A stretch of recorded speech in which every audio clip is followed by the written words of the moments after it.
গল্পটি আরও ভালোভাবে উপভোগ করার জন্য হেডফোন ব্যবহার করুন।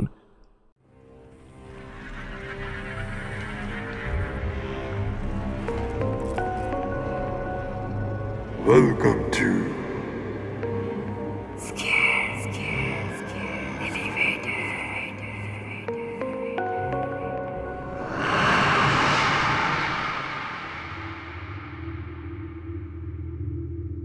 প্রথমেই আপনাদের ধন্যবাদ জানাই আমাদের এই বিশেষ উদ্যোগে পাশে থাকার জন্য।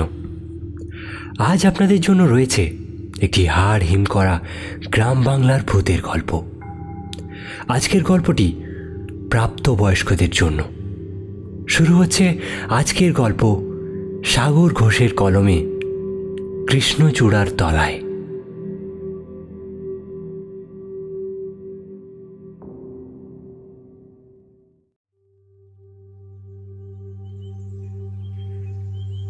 বেলা শেষে অস্তগামী সূর্যের রক্তিম আলোর ছটায় ভেসে যাচ্ছে পশ্চিম আকাশ। আকাশের বুকে ভাসতে থাকা সাদা মেঘের দল এখন লাল বর্ণ ধারণ করেছে। তাদের দেখলে মনে হয় যেন রক্তিম কোনো এক প্রকাণ্ড সাগরের বুকে ঢেউ তারা। পাখিদের দল উড়ে যাচ্ছে, তাদের সুরে এখন ঘরে ফেরার গান। রাধানাথপুরের কৃষ্ণচূড়া, রাধাচূড়া আর পলাশের দল যেন চকচক করছে দিনের শেষ রক্তিম আলোয়। তাদের উজ্জ্বল রং থেকে এখন যেন প্রেমের আগুন ঝরে পড়ছে। কনক চাপা, দোলন চাপা, নয়নতারার মিষ্টি মন মাতানো গন্ধে ভরে আছে চারদিক। দিনের শেষ আলোয় সীমাহীন বাদা, দিগন্তের কালো হয়ে আসা গাছপালার জঙ্গল, ছোট ছোট ঘরবাড়ি, মেঠো আঁকা বাঁকা পথ সবই অসাধারণ সুন্দর দেখাচ্ছে। সকলেই জানান দিচ্ছে বসন্ত এসে গেছে। দত্তদিঘির কাকচক্ষু জলের রঙও এখন লাল। মন মাতানো হাওয়ায় থেকে থেকেই সেই জলে ঢেউ উঠছে। তাতেই মাঝে মধ্যে চকচক করে উঠছে দত্তদিঘির জল। হাঁসেদের দল সারা দিন জলে ঘুরে এখন ফিরে আসছে পাড়ের দিকে। তাদের সাদা কালো রং এখন যে আরো সুন্দর হয়ে উঠেছে। দিঘির পাশেই লম্বা কৃষ্ণচূড়া গাছটার মোটা গুঁড়ির গায়ে হেলান দিয়ে হাঁসগুলোর দিকে তাকিয়ে চুপ করে বসে আছে সরস্বতী। ওর ফর্সা চিকন গালের উপরে এসে পড়েছে লালচে নরম আলো। তাতেই ওর রূপ যেন দ্বিগুণভাবে ফুটে উঠছে। কিন্তু ওর মুখ দেখে তো মনে হচ্ছে আনন্দে উদ্ভাসিত এই প্রেমের মশরুমে ওর মনে এতটুকুও শান্তি নেই, সুখ নেই। ওর চোখের কোণে জল চিকচিক করছে। কেন? ও কি কাঁদছে? হ্যাঁ, ওই তো কাঁদছে। আর কাঁদবে নাই বা কেন? ওর সকল সুখ শান্তি যে ওর জীবন থেকে চলে গেছে। দোল গেছে 4 দিন আগে, আর ওই দিনেই হারিয়ে গেছে ওর দিদি লক্ষ্মী। লক্ষ্মী আর সরস্বতী দুজনেই এই রাধানাথপুর গ্রামেরই মেয়ে। লক্ষ্মীর বয়স 21 আর সরস্বতীর 15। সরস্বতীকে খুব সুন্দর দেখতে, তবে লক্ষ্মীকে দেখতে ছিল তার থেকেও বেশি সুন্দর। আর তার নম্র ছিল স্বভাব, ধীরে ধীরে কথা বলতো, একেবারে সরস্বতীর উল্টো। সরস্বতী দারুণ বিচ্ছু প্রকৃতির, এক জায়গায় এক দণ্ড সে দাঁড়াতে পারে না, সারাক্ষণ এদিক ওদিক করে বেড়ায়। কিন্তু সেই মেয়েটাই এখন কেমন যেন নিষ্প্রাণ হয়ে গেছে। ওর দিদি হারিয়ে যাওয়ার পর থেকে একেবারে চুপ করে গেছে মেয়েটা। দূর থেকে ওই যে গানটা ভেসে আসছে, সেই গানটা ওর দিদি খুব গাইত। সরস্বতীর বাপ মা মারা যাওয়া থেকে ওর দিদি ওকে আগলে রেখেছে। বৃদ্ধ দাদু তো ব্যবসার কাজেই ব্যস্ত থাকেন, ওর দিদি তো ওকে মায়ের ভালোবাসা দিয়ে এতটা বড় করেছে। আর সেই হারিয়ে গেছে আজ। কেমন করে মেয়েটার মনে সুখ শান্তি থাকবে? আর এর উপরে বিস্ফোরার মতো আছে গায়ের কিছু লোকের কথা। না না, মেয়েটা একেবারেই ভালো ছিল না, শান্ত, সব ঢং। দেখো কোন নাগরের সাথে ভেগেছে আবার। সরস্বতী এই সব কথার মানে বোঝে। শুনে ওর গা হাত পা চলে যায়।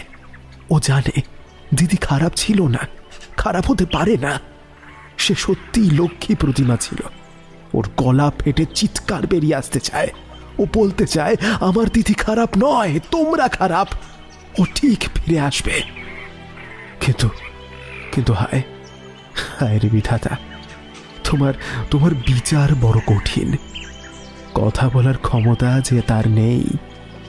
রাগে দুঃখে ওর গোটা শরীরটা চলে যায়, ফেটে যায় ওর বুক, দুটো চোখ ফেটে জল বেরিয়ে আসে, ছুটে পালিয়ে যায় সেখান থেকে সে। এই যে কৃষ্ণচূড়া গাছটা তলায় বসে আছে এখন, এই জায়গাটা ওর দিদির খুব পছন্দের ছিল। রোজ সে এখানে এসে বসে থাকতো এই গোধূলির সময়টা। এখানে বসে ডুবন্ত সূর্যকে দেখলে মনে হয় সূর্যটা যেন দিঘির ভেতরে ঢুকে যাচ্ছে। এতটাই বড় এই দিঘিটা। এখানকার হাওয়াও দারুণ ঠান্ডা। এই হাওয়ার মাঝে বসে ওই দৃশ্যটা দেখতে লক্ষ্মীর নাকি খুব ভালো লাগতো। সরস্বতী তার সাথে কয়েকবার এখানে এসেছে, বসে থেকেছে, কিন্তু ওর একেবারেই ভালো লাগেনি। ভাবতো কে জানে এখানে এসে কি মজা পায় দিদি। কিন্তু এখন এই জায়গাটা ছেড়ে ওর কোথাও যেতে ইচ্ছে করে না। মনে হয় এই বুঝি ওর দিদি কৃষ্ণচূড়ার মোটা গুড়িটা থেকে পেছনে বেরিয়ে এসে ওকে জাপটে ধরে সেই পুরনো পরিচিত সুরেলা গলায় বলবে, কিরে সরস্বতী, কেমন ভয় দেখালাম বল? আর ওর কাজল নয়না হরিণীর মতো চোখ দুটো ভেসে যায় অশ্রুধারায়। এই ঠিক এখন যেমন হচ্ছে। দোলের দিন বিকেলেও ওর দিদি এখানে ছিল, কিন্তু রোজ যেমন সন্ধ্যার সময় ফিরে যায় তেমন আর ফেরেনি। অনেকক্ষণ পেরিয়ে যাবার পরেও ওর দিদি ফিরল না। তখন ওর দাদু আরো বেশ কিছু লোক নিয়ে এদিক ওদিক দিদিকে খুঁজতে বের হয়, কিন্তু লক্ষ্মীর কোনো খোঁজ পাওয়া যায়নি। ওর দাদু পুলিশেও জানিয়েছে, তবে সেখান থেকেও কোনো খবর পাওয়া যায়নি। কিন্তু কোথায় গেল ওর দিদি? এক মনে জলের দিকে তাকিয়ে এসবই ভাবছিল সরস্বতী। এদিকে সন্ধ্যা ঘনিয়ে এসেছে, সেদিকে তার খেয়ালই নেই। হুঁশ এলো পেছন দিকে একটা পরিচিত গলার ডাকে। সরস্বতী মা, মা সরস্বতী, চলে আয় মা, বাড়ি যাবি চল। পেছন ফিরে দেখল সরস্বতী, ওর দাদু এসে দাঁড়িয়েছেন সেখানে। তিনি আবার বললেন, আয় মা, চলে আয় মা, আয়। সরস্বতী এবার উঠে দাঁড়ালো, চোখের জল মুছল, কিন্তু অশ্রুধারা যে বাঁধ মানতে নারাজ, তবু জোর করে সেটা চেপে এগিয়ে গেল দাদুর কাছে। তারপরে মাথা নিচু করে এগোতে লাগলো সামনের দিকে। পেছনে দত্তদিঘি, কৃষ্ণচূড় গাছটা জমাট অন্ধকারের মধ্যে একটু একটু করে হারিয়ে গেল।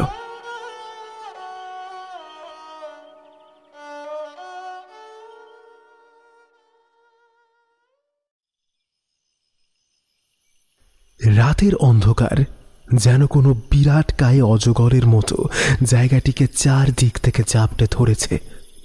আকাশে পূর্ণিমার চাঁদ না থাকলেও চাঁদ আছে, উদ্ভাসিত জ্যোৎস্না না থাকলেও মোটামুটি চাঁদের আলো আছে। সে আলোতেই আবছা দেখা যাচ্ছে জায়গাটাকে। চারিদিকে গাছপালা, গাছের ডালে নতুন গজানো কচি কচি সবুজ পাতাগুলো চাঁদের এই অল্প আলোতেও চকচক করছে। বেশ সুন্দর দেখাচ্ছে তাদের। অন্ধকার জমাট বেঁধে থাকলেও একেবারে নিস্তব্ধ নয় জায়গাটা। আছে ঝিঁঝিদের অবিরাম কোরাস, শেয়ালদের সমবেত সঙ্গীত, আর থেকে থেকে গুরুগম্ভীর স্বরে ডেকে উঠছে রাত জাগা কোনো এক পাখি। সব মিলে এক অদ্ভুত মেলোডি বেজে চলেছে। এবারে আরো একটা শব্দ শোনা গেল, অন্ধকারের মধ্যে থেকে ভেসে এলো কারোর হাঁপানির শব্দ। কেউ দৌড়ে যাচ্ছে দত্তর দিকের দিকে।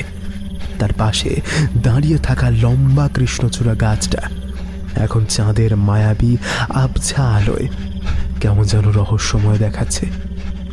আরো একটু বাদে চাঁদের আলোয় এবারে মানুষটাকে দেখা গেল না। তার মুখ দেখা যাচ্ছে না, তবে তবে অবয়ব থেকে বোঝা যাচ্ছে সেটা একটা ছেলে। এবারে তার গলার স্বরও শোনা গেল। সেই স্বরে প্রচন্ড ভয় আর আতঙ্ক মিশে আছে। দিকের দিকেই ছুটতে ছুটতে ভয়ে জড়ানো কাঁপা কাঁপা গলায় ছেলেটা বলছে, আমাকে ছেড়ে দে, আমাকে ছেড়ে দে, ছেড়ে দে, আমার ভুল হয়ে গেছে, আমার ভুল হয়ে গেছে, ছেড়ে দে আমাকে। কিন্তু ছেলেটার আশেপাশে তো কেউ নেই। তাহলে তাহলে সে কথাটা বলছে কার উদ্দেশ্যে? ওর ওর ভয়ের কারণটাই বা কি? দেখে তো মনে হচ্ছে ও কারোর থেকে পালাচ্ছে, কিন্তু কে? তার তার পিছনে কেউ নেই, মানে দেখা তো যাচ্ছে না। আর আর কি ভুল করেছে ও? এবারে অদূরেই শিয়ালের দল চিৎকার করে উঠল, আর সেই সাথে ছেলেটা কৃষ্ণচূড়া গাছের মোটা গুড়িতে ধাক্কা খেয়ে ছিটকে পড়ল মাটিতে। যা জোরে সে ধাক্কাটা খেয়েছে তাতে তার মাথা বা নাক অবশ্যই ফেটেছে। আসলে ছেলেটা পেছনে ঘিরে কিছু একটা দেখতে গিয়ে এই ধাক্কাটা খেয়েছে। যাই হোক, এবার সে উঠে বসল। তার হাঁপানি কিন্তু থামেনি, বরং বেশ কিছুটা বেড়েছে। আর এইবারে চাঁদের মায়াবী আলোয় আরো একটা অবয়ব দেখা গেল। কৃষ্ণচূড়া গাছটার মোটা গুঁড়িটার পেছন থেকে বেরিয়ে আসছে সে। এটা নিঃসন্দেহে কোনো নারী। তার লম্বা লম্বা চুল উঠছে, সেগুলোকে সাপের ফণার মতো দেখাচ্ছে। চাঁদের আলোয় তার অবয়ব ছায়ার মতোই দেখাচ্ছে। মুখ দেখার কোনো উপায় নেই, শুধু তার পরনের সাদা শাড়িটা এই অল্প চাঁদের আলোতেও চকচক করছে।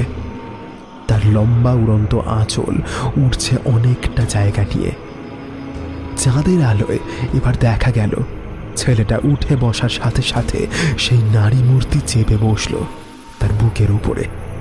সাথে সাথে ছেলেটা প্রচন্ড চিৎকার করে উঠল। তবে সেই চিৎকারের রেশ বেশিক্ষণ রইল না। মনে হলো তার আর্তনাদটা যেন কেউ গলা টিপে থামিয়ে দিচ্ছে। ওই নারী মূর্তি কি? এর থেকে কি পালাচ্ছিল ছেলেটা? তাই হবে। এবারে ছেলেটার তীব্র আর্তনাদ কমতে কমতে গোঙানিতে এসে ঠেকল, আর তার সাথে সাথে একটা অদ্ভুত ঘরঘরে গলার ঘরঘরানি শোনা গেল। তারপরে ছেলেটার গলার স্বর একেবারে থেমে গেল। মৃদু হাওয়াটা কেমন যেন ভারী হয়ে উঠেছে। ঠিক এই সময় আবার শেয়াল ডেকে উঠল খুব কাছেই। কোথা থেকে বেশ কিছুটা মেঘ এসে ভিড় জমালো চাঁদের সামনে।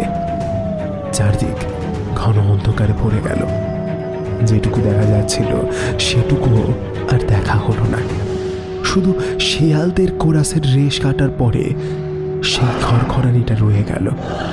না, সেই ছেলেটার গলার স্বর এটা হতে পারে না। কোনো মানুষই বা এরকম জান্তব গর্জন বের করে কেমন করে?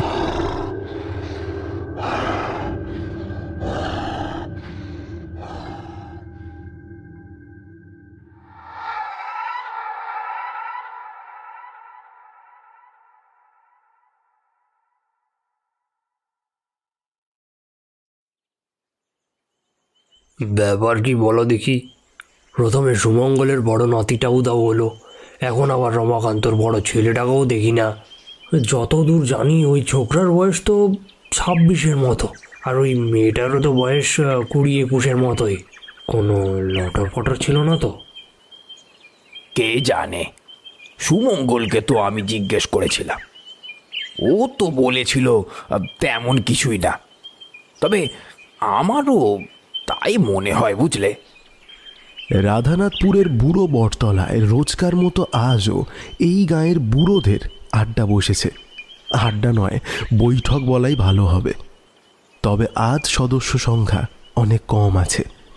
এই বৈঠকের সদস্য সংখ্যা 5। এই গাঁয়ের এককালের জমিদার বাড়ির বর্তমান কর্তা নগেন দত্ত, জগাই মতিলাল, পুরোহিত শঙ্কর চক্রবর্তী, সুমঙ্গল চাটুর্যে আর বিশু খুঁড়ো, এই হল রাধানাথপুরের 5 মাথা। গাঁয়ের কোনো বিচার সভা এদের ছাড়া বসে না। এই বুড়ো বটতলায় এদের রোজ দুবেলা বৈঠক বসে। হুঁকোর ধোঁয়া ওড়ান আর রাজ্যের নানান কথা নিয়ে আলোচনা করেন। সে যাই হোক, আজ এই বৈঠকে চাটুর্যে মশাই নেই। কেমন করেই বা আসবেন? তার এখন যা মনের অবস্থা। তার বড় নাতনি লক্ষ্মী তো বেশ কিছুদিন ধরে নিখোঁজ। বাপ মামারা 2 নাতনিকে তিনি বুকের পাঁজরের মতো ভালোবাসতেন। এখন দুবেলা 12 কিলোমিটার পথ পেরিয়ে যাচ্ছেন থানায়, যদি নাতনিটার কোনো খোঁজ পাওয়া যায়। এতক্ষণ কথাগুলো বলছিলেন যথাক্রমে বিশু খুঁড়ো আর জগাই মতিলাল। এবারে মতিলাল মশাই আরও হয়তো কিছু একটা বলতে যাচ্ছিলেন, তার আগেই দত্ত মশাই একটু প্রতিবাদের সুরেই বললেন, না না জগাইদা, এই কথাটা আমি মেনে নিতে পারলাম না। রমাকান্তর ছেলেটা হাড় বচ্চাচ্ছিল, নেশাভাঙও করতো খুব। ওই পাইক পাড়ার আরো 2 বদ গাঁজাখোর ছোকরার সাথে মিলে চুরি চামারিও করেছে বলে শুনেছি। সে তেমনই কোনো কাজের জন্য গা ঢাকা দিয়েছে হতে পারে, কিন্তু লক্ষ্মীর ব্যাপারে জগাইদা যা বললে আমি মানতে পারছি না। আমার পাশের বাড়ির মেয়ে, সেই ছোট থেকে দেখছি। ওর মতো শান্ত ভদ্র মেয়ে আমি আর 2 দেখিনি। ও এমন কিছু করতে পারে বলে তো মনে হয় না। জগাই মতিলাল এবারে হুঁকোয় একটা টান দিয়ে বললেন, দেখো, এই এখনকার ছেলে মেয়ে কার মনে কি আছে এসব বোঝা বড় কঠিন, বুঝলে? তবুও আমি যেন মেনে নিতে পারছি না। তবে এটা ঠিক ব্যাপারখানা দারুণ রহস্যময়। আমি তো শুনলাম রমাকান্ত পাশের গাঁয়ে গিয়ে তার ছেলের বন্ধু 2টোর সাথেও কথা বলেছে।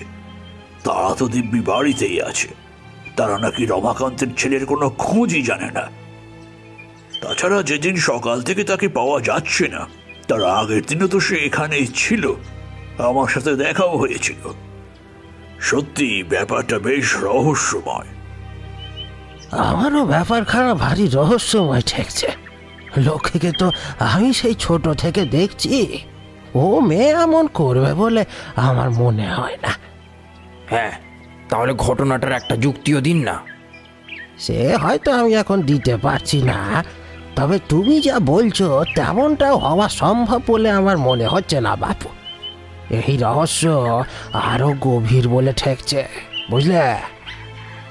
এই নিয়ে 4 বুড়োর মধ্যে আরও বেশ কিছুক্ষণ তর্কাতর্কি চলল বটে, তবে আসল ব্যাপারটা যে ঠিক কি সেটা কিন্তু কেউই আবিষ্কার করতে পারলেন না। রহস্যের মোটা পর্দার আড়ালেই রয়ে গেল সেটা।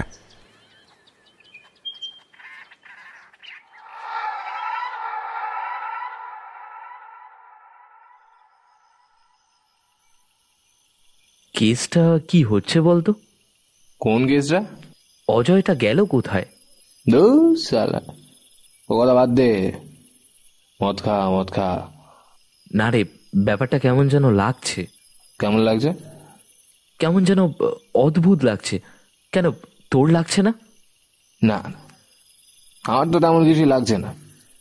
তুই কি ওই শালাকে চিনিস না? দেখ, মালটা আবার কোথাও মুখটুক মারতে গেছে। রাধানাথপুর আর পাশের গ্রাম জগন্নাথপুরের মাঝে বেশ একটা চওড়া নালা আছে। এই নালার পাশেই বসে আছে 2 জন। একজনের নাম শিব আর একজনের নাম রতন। সন্ধে সবে হয়েছে। রোজের মতো সন্ধে নামার সাথে সাথেই ওরা মদ খেতে লেগে পড়েছে। অন্যদিন আরও একজন তাদের সাথে থাকে, অজয়। কদিন ধরে সে নেই, তাই তারা 2 জনেই আড্ডা দিচ্ছে।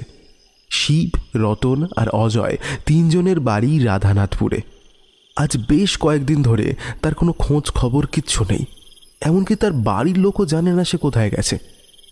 এর কারণ হচ্ছে, এই কটা দিন আগেই অজয়ের বাবা রমাকান্ত হালদার ওদের বাড়ি এসেছিলেন তার ছেলের ব্যাপারে জিজ্ঞাসা করতে।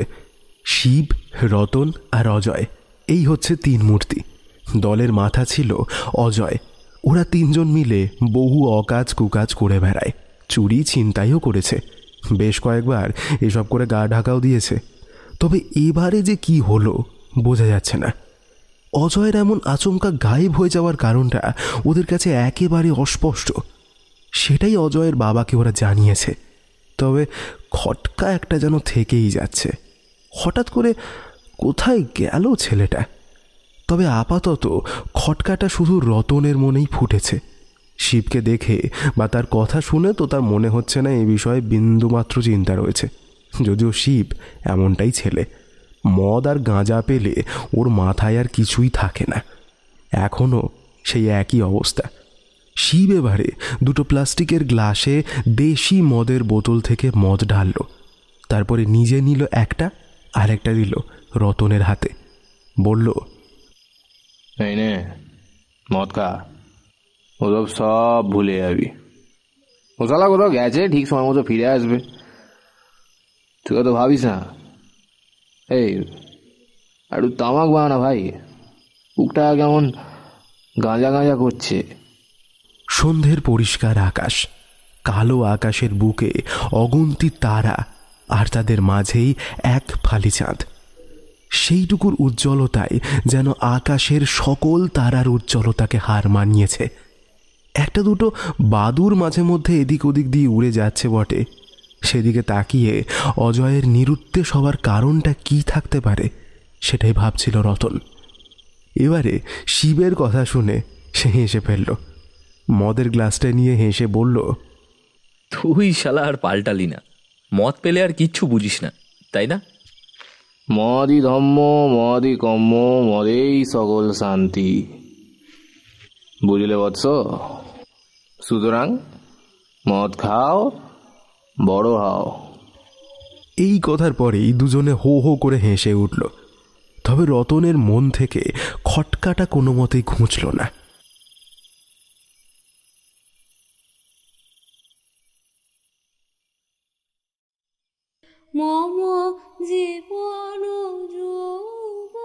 নেশাতুর গভীর ঘুমে তলিয়েছিল শিব। এমন নেশাতুর গভীর ঘুম তার রোজকার সঙ্গী, কিন্তু আজ যেন নেশাটা একটু বেশিই হয়েছে। আজ দুটো দেশি মদের বোতল শেষ করার পরে রতন বলেছিল আর মদ খেয়ে লাভ নেই, কিন্তু শিব সেসব কথা শোনেনি। নেশা চড়ে গেলে ওর আরও মদ খেতে ইচ্ছে করে, নিজেকে সে আর সামলাতে পারে না। আজও তাই হলো। সে আবার গিয়ে একটা মদের বোতল নিয়ে আসে, যদিও শেষের বোতলটা থেকে রতন একটুকুও খায়নি, সবটা শিব একাই গিলেছে। তারপরে যা হবার, নেশা এতটাই চড়ে যায় যে সে চোখে ধোঁয়া দেখতে শুরু করলো। রতনেরও নেশা হয়েছিল ভালোই, তবে শিবের থেকে কম। সেই শিবকে বাড়ি ছেড়ে দিয়ে যায়। শিবকে যেমনভাবে খাটে শুইয়ে দিয়েছিল রতন, এখনও তেমনভাবেই সে শুয়ে আছে। নড়ার মতো ক্ষমতাও তার নেই। চোখ খোলা তো অনেক দূরের কথা, কিন্তু তাও এবারে শিবের গভীর ঘুম ভাঙল।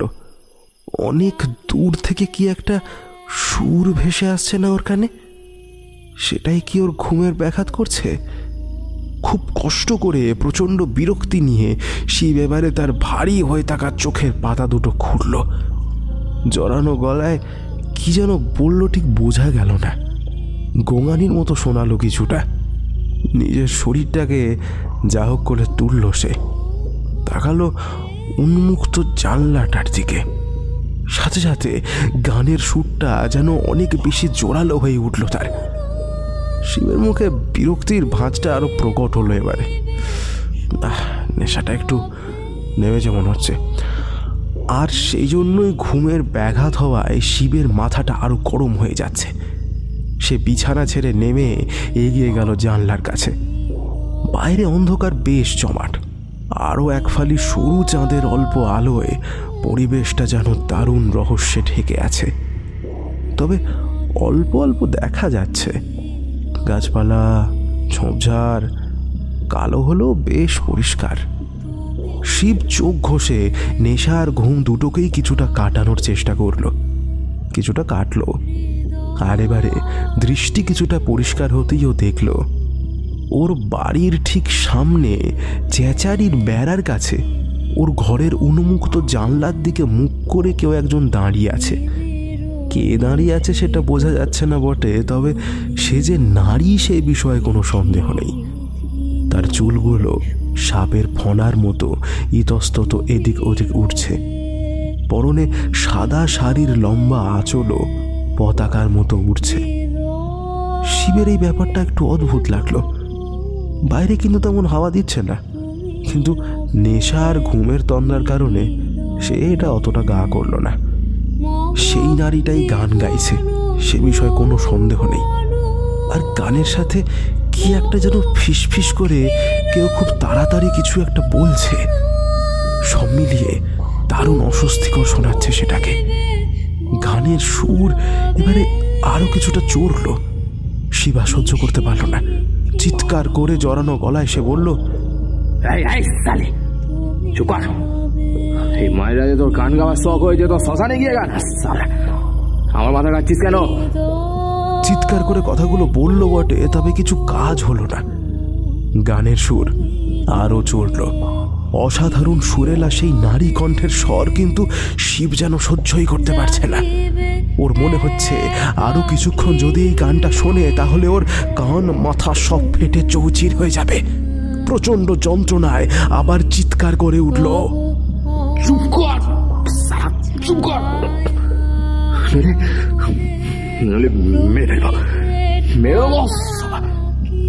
তাও কোনো কাজ হলো না। গান একই রকম ভাবে চলল। শিব আর সহ্য করতে পারল না। রাগে যন্ত্রণায় দিক বিদিক জ্ঞান শূন্য হয়ে একটা রাম দাঁড়িয়ে বেরিয়ে এলো বাইরে। কিন্তু তার একবারের জন্য মাথায় এলো না পাশের ঘরে তার বাবা মা ঘুমোচ্ছে। তার এত চিৎকার, এই অসহ্যকর উচ্চস্বরে গানে তাদের ঘুম ভাঙছে না কেন? বাড়ির বাইরে এসে বেড়া পেরিয়ে দাঁ উঁচিয়ে শিব প্রায় ছুটে গেল মেয়েটার দিকে। গান কিন্তু থামেনি, সুরও কমেনি। মেয়েটাও একই রকম স্থিরভাবে দাঁড়িয়ে। এবারে মেয়েটার একদম কাছে এসে কিছু না ভেবেই দাটা চালিয়ে দিল শিব। অন্ধকারের মধ্যে ওর বুঝতে কোনো সমস্যাই হলো না, দায়ের কোপটা একেবারে ঠিক জায়গাতেই পড়েছে, মেয়েটার ঘাড়ে। দা অনেকটা বসে গেল। আর এটা বোঝার পরেই শিবের মনে এবার রাগ বিরক্তির পাশাপাশি একটা ভাব জন্ম নিল, সেটা হচ্ছে ভয়। শিব দেখল মেয়েটার ঘাড়ে দাটা বসিয়ে দেওয়ার পরেও তার গান গাওয়া থামেনি, কমেনি পর্যন্ত এতটুকু। এটা কি করে সম্ভব? কেঁপে উঠল শিব। ওর মেরুদণ্ড দিয়ে শীতল একটা স্রোত বয়ে গেল। আর ওর ভয়টা এবার পরিণত হলো আতঙ্কে। মেয়েটা এবারে ঘুরে তাকালো ওর দিকে। মেয়েটার মুখটা এবারে দেখতে পেল। বড় বিভৎস গা ঘিনঘিনে রূপ তার। মুখের মাংস চামড়া পচে গেছে, সেখানে পোকা কিলবিল করছে। নাক ঠোঁট কিছুই বোঝা যাচ্ছে না। সেসব জায়গা থেকে পচা মাংস চামড়া গলে গলে পড়ছে। দুটো চোখের মনির একটা ঠেলে বেরিয়ে এসেছে বাইরের দিকে, আর একটা চোখও ঠিক জায়গাতে নেই। সেটাও বেশ কিছুটা তলায় নেমে গিয়েছে। আর সেই চোখে কালো রঙের লেশ মাত্র নেই। ফ্যাস ফ্যাস করছে সাদা। মেয়েটার গায়ের রঙও ফ্যাস ফেসে সাদা। এই সবের সাথেই আবঝা চাঁদের আলোয় তাকে যেন আরো বিভৎস দেখাচ্ছে। শিবের কাঁপুনি এবারে এতটাই বাড়লো যে সে দাঁড়িয়ে থাকতে পারল না। হাঁটু মুড়ে ধূপ করে বসে পড়ল মাটির উপরে। দাটা আটকে রইল সেই প্রেত মূর্তির ঘাড়ে। শিবের গলা ফেটে প্রচন্ড একটা চিৎকার বেরিয়ে আসতে চাইলো, কিন্তু টু শব্দ ওর গলা দিয়ে বের হলো না, সামান্য গোঙানিও না। কেউ ওর গলাটা যেন প্রচন্ড চাপে টিপে ধরেছে। দম নিতেও কষ্ট হচ্ছে তার। সেই অপ্রাকৃতিক উঁচু সুরের গান এবারে কমতে কমতে থেমে গেল। সাথে সেই জায়গাটাতে রাতের নিদারুণ নিস্তব্ধতা এসে চাপটে ধরল। সুরেলা গলার জায়গায় এবারে শোনা গেল এক প্রচন্ড কর্কশ একটা ঘর শব্দ। সেই গলার স্বর কোনো মেয়ের হতে পারে না, কোনো ছেলের হতে পারে কি এমন গলার স্বর? এই জগতের কোনো জীবিত প্রাণীর এমন গলার স্বর হতে পারে নাকি? না, সম্ভব না, সম্ভব না। প্রেত মূর্তি এবারে শিবের ঘাটটা চেপে ধরে তাকে টেনে তুলল।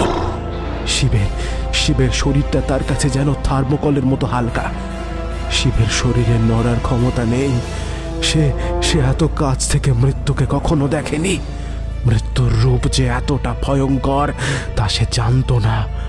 প্রেত মূর্তি তার দেহটা তুলে নিজের মুখের সামনাসামনি ধরে রাখলো কিছুক্ষণ। শিবের প্রাণ প্রায় যায়। ওর মুখ থেকে এবারে জিভটা বেরিয়ে এলো, আর তার সাথে সাথে জিভটা খপ করে ধরলো প্রেত মূর্তি। তারপরেই প্রচন্ড এক টানে সেটা ছিঁড়ে নিল। রক্ত ছলকে পড়লো মাটিতে। শিবের গলা ছেঁড়া চিৎকার বেরোতে চাইল, কিন্তু গোগানি ছাড়া আর কিচ্ছু বেরোলো না। প্রেত মূর্তি এবারে তার ঘাড়ে বসে থাকা রামদাটা এক ঝটকায় মাটিতে ফেলে দিল। তারপরে শিবের গলা ছেড়ে মাথার চুলটা চেপে ধরল। তারপর শিবের চুলের মুঠি ধরে টানতে টানতে তাকে নিয়ে হারিয়ে গেল অন্ধকারের মধ্যে।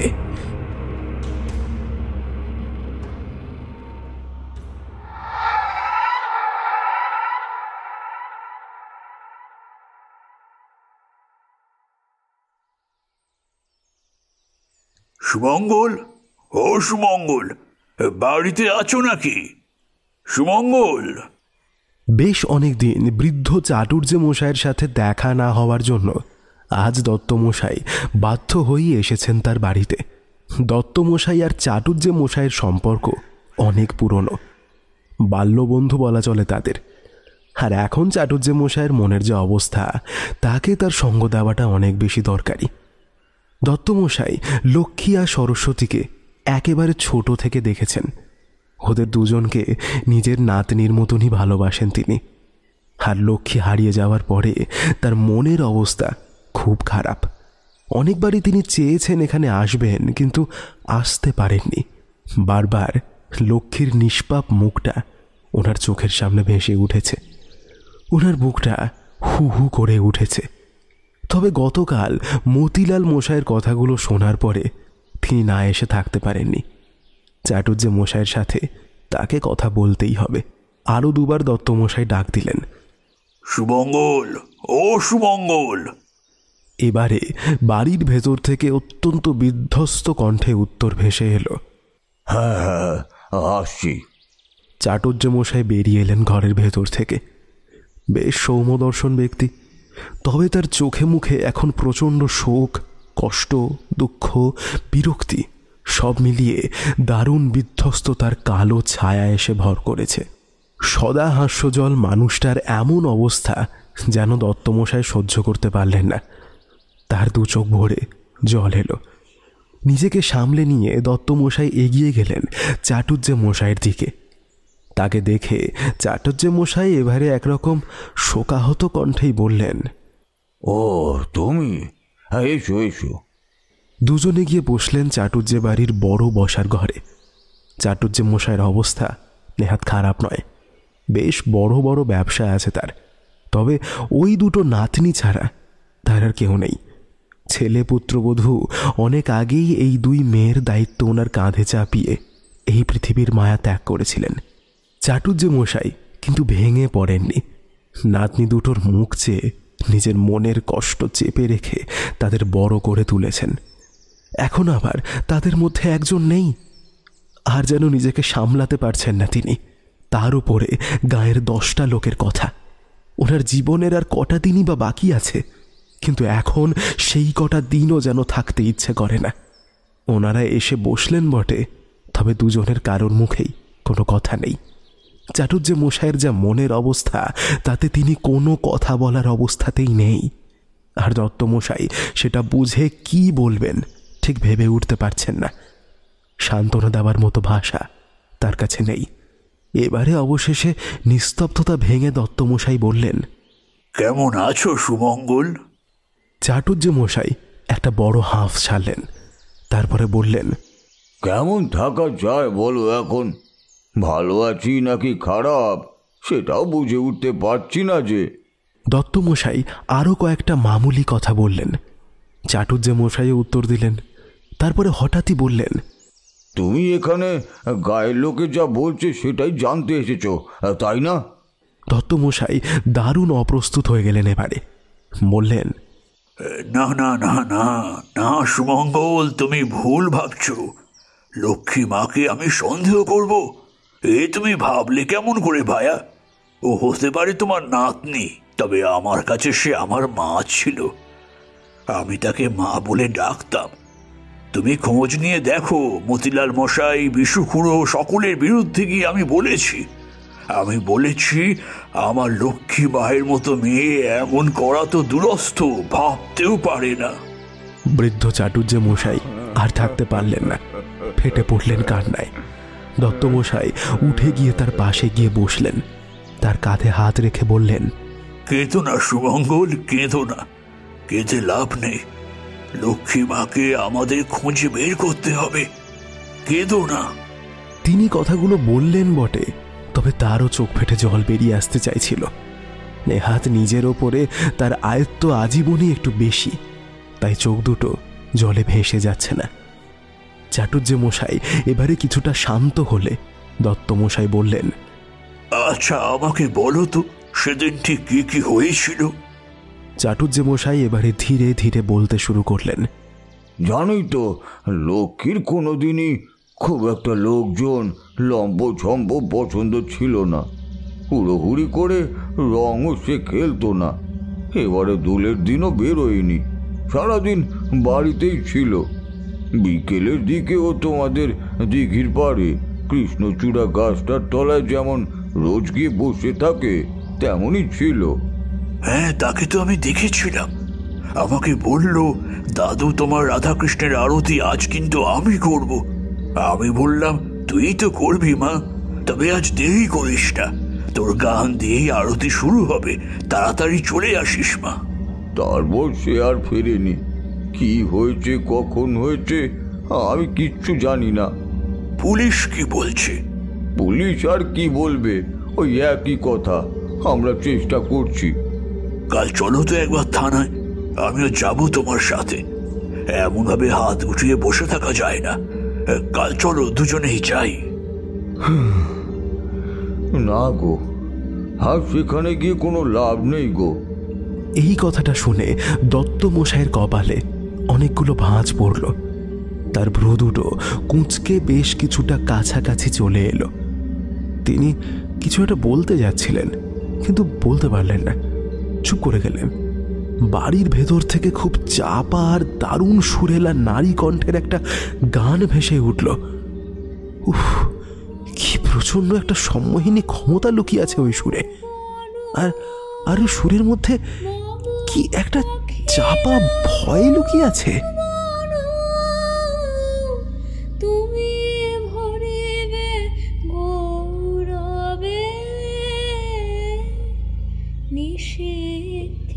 এই গলার স্বর দত্তমশাইয়ের চেনা। এই স্বর তার লক্ষ্মী মায়ের। প্রতিদিন তিনি তার গলায় দুবেলা গান শুনতেন। এই স্বর তিনি মৃত্যুর আগের দিন পর্যন্ত ভুলবেন না। কিন্তু এবারে তিনি জিজ্ঞাসু চোখে তাকালেন চাটুজ্জে মশাইয়ের দিকে। তার চোখ মুখ এখন একেবারে শুকিয়ে গিয়েছে। ভয়ে আর আতঙ্কে পলকে কেমন যেন ফ্যাকাশে হয়ে গিয়েছে তার মুখের রং। চোখ দুটো ধীরে ধীরে বিস্ফারিত হয়ে উঠতে লাগলো। লক্ষ্মী মা ফিরে এসেছে। গানটা কিন্তু সেই একই রকম চাপা, কিন্তু দারুণ সুরেলা ভাবে চলছে। চাটুজ্জে মশাই চুপ করে আছেন দেখে এবারে দত্ত মশাই একটু ধমকের সুরেই বললেন, কি হলো বলো? এই গলা আমার লক্ষ্মী মা ছাড়া আর কারো হতেই পারে না। সে কবে ফিরে এসেছে? চাটুজ্জে মশাই তবু চুপ। তার চোখ মুখ ভয়ে একেবারে ফ্যাকাশে হয়ে গিয়েছে। দত্ত মশাই এবারে উঠে দাঁড়ালেন, তারপরে বললেন, বেশ, তোমাকে কিছু বলতে হবে না, আমি নিজে গিয়েই লক্ষ্মী মায়ের সাথে কথা বলছি। তারপরে বাড়ির ভেতরের দিকে এগিয়ে গেলেন। ঠিক তখন পেছন থেকে চাটুজ্জে মশাইয়ের ভয় মিশ্রিত কাঁপা কাঁপা গলা শুনতে পেলেন তিনি। যেও না, যেও না, দাঁড়াও দাঁড়াও, ওটা লক্ষ্মী নয়। দত্তমশাই থমকে দাঁড়িয়ে পড়লেন। এবারে পেছন ফিরে বিস্ময় আর জিজ্ঞাসু মেশানো দৃষ্টিতে তাকালেন চাটুজ্জে মশাইয়ের দিকে। বললেন, তার মানে ও গান গাইছে সরস্বতী? দত্তমশাইয়ের মাথায় যেন এবারে আকাশ ভেঙে পড়ল। কি বলছো সুমঙ্গল? তুমি কি পাগল হয়ে গেছো? চাটুজ্জে মশাই একেবারে চুপ। দত্তমশাই আবার বললেন, কি হলো বলো। চাটুজ্জে মশাই এবার কান্নায় ফেটে পড়লেন। বললেন, আমার বড় মাটাও গেছে, আর ছোটটাকেও মনে হচ্ছে বাঁচাতে পারবো না তাকে বাঁচাতে। দত্তমশাই আবার ছুটে এলেন চাটুজ্জে মশাইয়ের কাছে। তিনি কাঁদতে কাঁদতে মাটিতে বসে পড়েছিলেন। দত্তমশাই এসে তাকে তুললেন। তারপরে বললেন, আমাকে সবটা খুলে বলো সুমঙ্গল, ব্যাপারটা কি? আর কি সব বলছো তুমি? সরস্বতী মা কেমন করে গান গাইতে পারে? আরো কিছুক্ষণ সময় পরে চাটুজ্জে মশাই কিছুটা ধাতস্থ হলেন।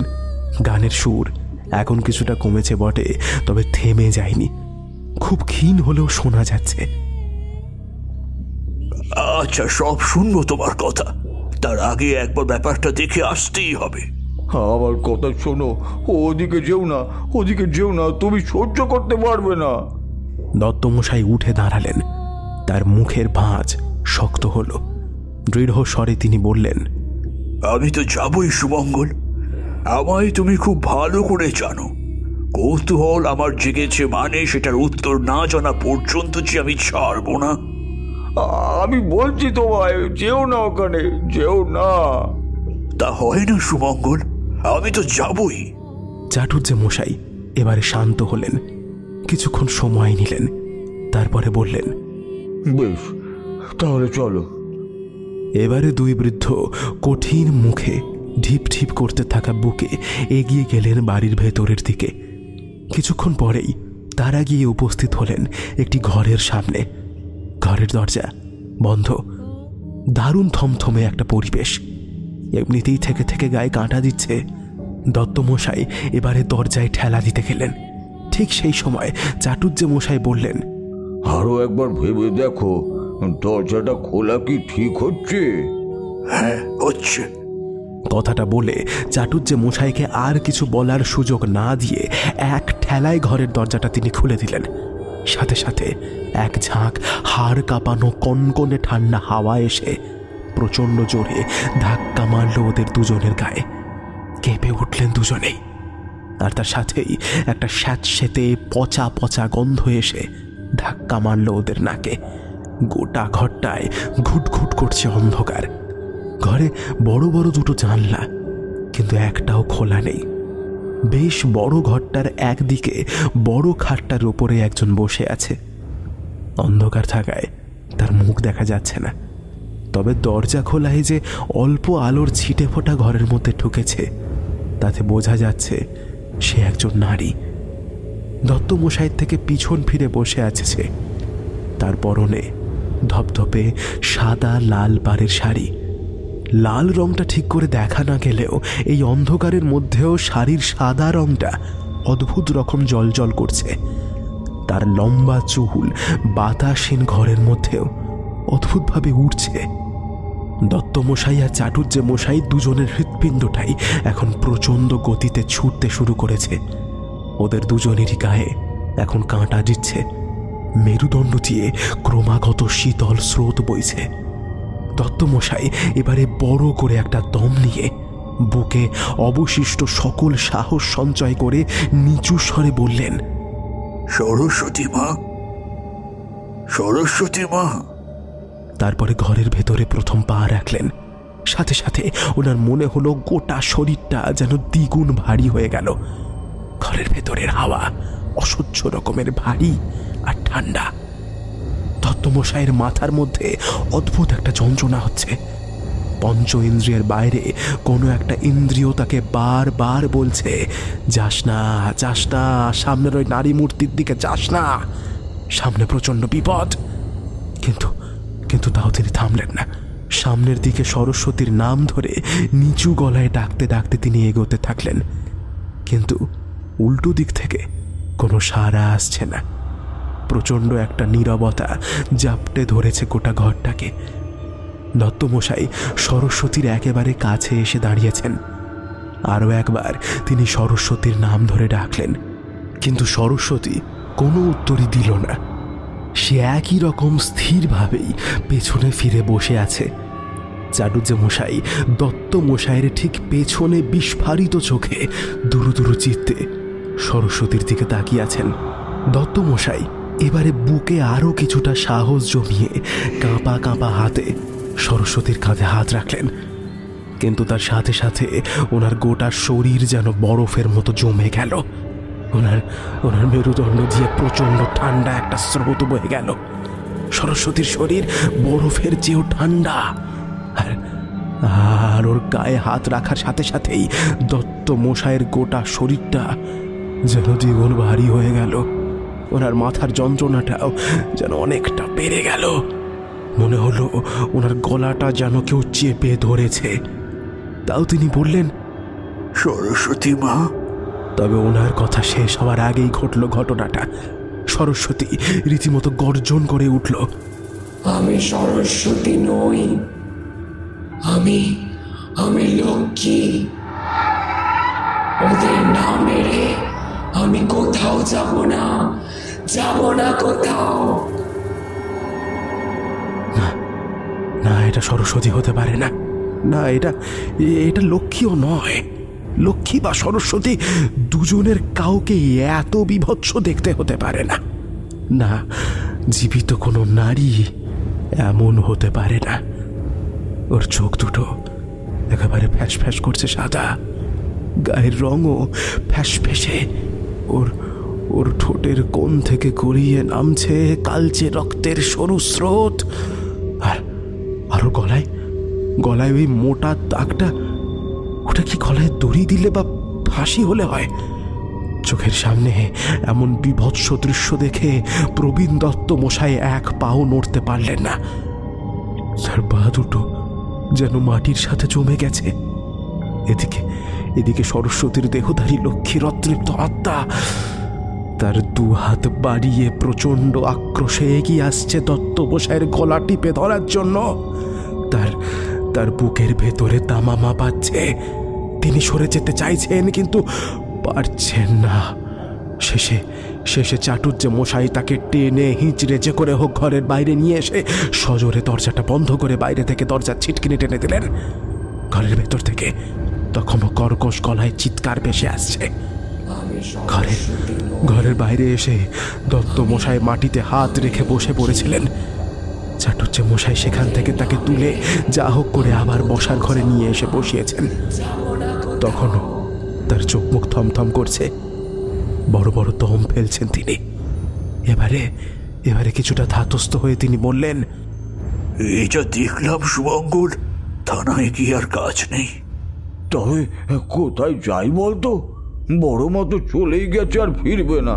এবারে ছোট মাও চলে গেলে আমি যে আর বাঁচবো না। না, সরস্বতী মায়ের কিচ্ছু হবে না, কিচ্ছু হতে দেব না। আমি জানি কোথায় যেতে হবে। কাল সকালে চলো দুজনেই যাই সেখানে। কিন্তু ছোট মাকে এখানে রেখে যাই বা কেমন করে? তা বললে হয় না, আমাদের যেতেই হবে। সরস্বতীকে বাঁচাতে সেখানে আমাদের যেতেই হবে।